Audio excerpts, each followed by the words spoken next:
Well, good afternoon. Today is Boxing Day, which I think is a really neat holiday, and one that I regret isn't officially recognized in the U.S. I believe I heard about this holiday as a little kid from my mom, who was born and raised in Canada and moved to the United States with my dad about 6 or 7 months before I was born. But when I heard about it as a small child, I was right away aware that we weren't celebrating Boxing Day.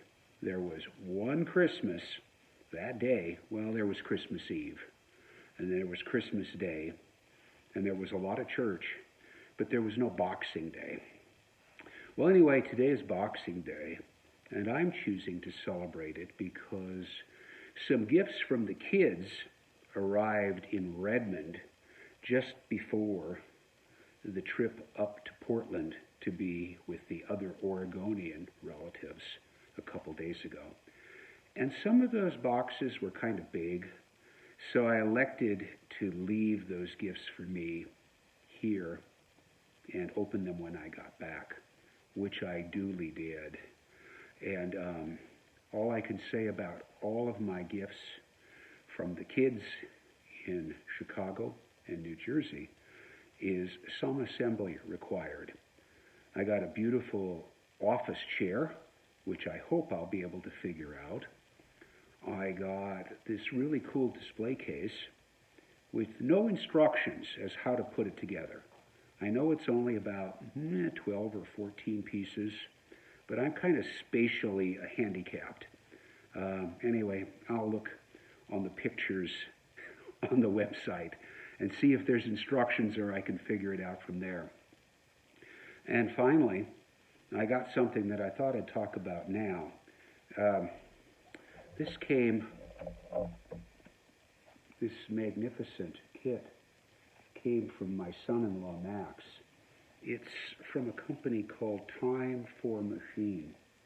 And this is called the Heavenly Hercules. And it is a model building kit. I think it's made out of it's certainly a polished stainless steel or steel sheet and motorized. There are 231 pieces in the kit, and I'm sure every darn one of them is needed in order to make this thing work. I've seen some of these kits put together, not just put together, but put together and then photographed and videoed in stop motion by Tom in Motion, Tom Grigat. Just works of art, both the kits themselves as well as what he does.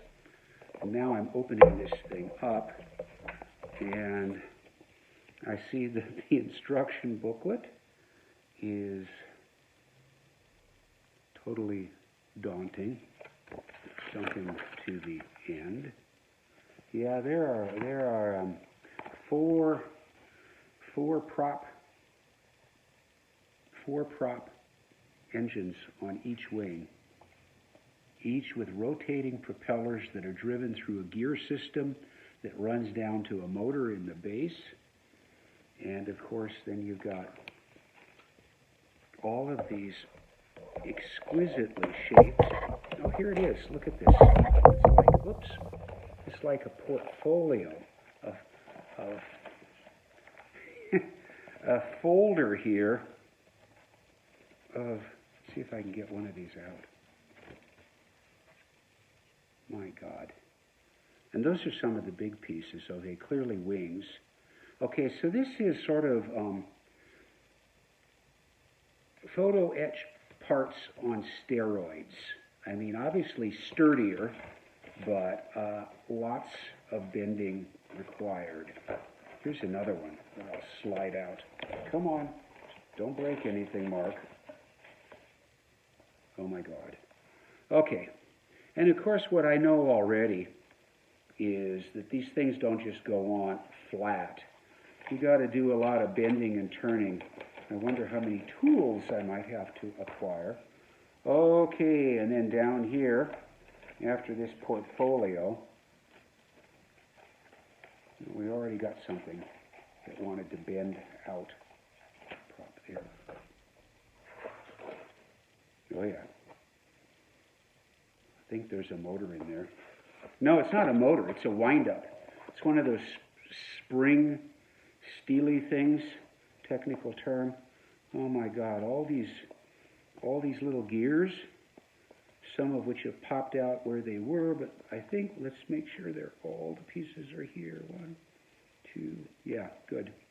I haven't lost anything yet. This is somewhat terrifying, and I have to confess that I am sure Max greatly overestimates my skill as a builder. I have never done anything like this.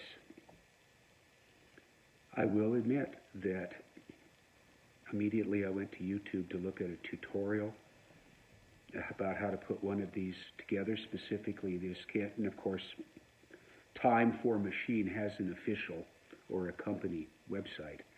Sure enough, there's a tutorial. It's 3 hours and 15 minutes long, start to finish construction. And whoever's building it on this pristine work table is like the Michelangelo with pliers, or instead of using a chisel and a hammer, the twisting that's being done.